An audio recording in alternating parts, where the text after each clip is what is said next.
आज बनाटा या बनेठा या ठिकाणी आलो. पहा नर्मदा मैयाचा हा किनारा, हा घाट, काय सुंदर रूप, दूरपर्यंत मैया दिसते.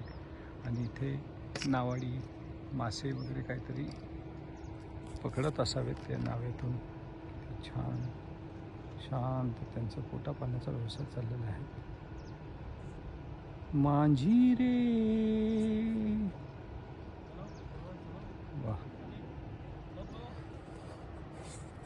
आणि हा घाट अशा पद्धतीचा बनवलेला आहे.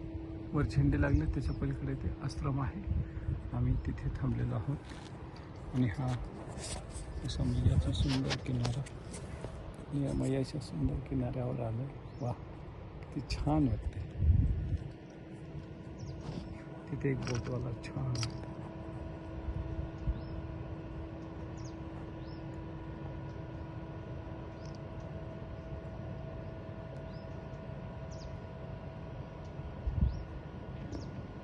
नर्मदे नर्मदे.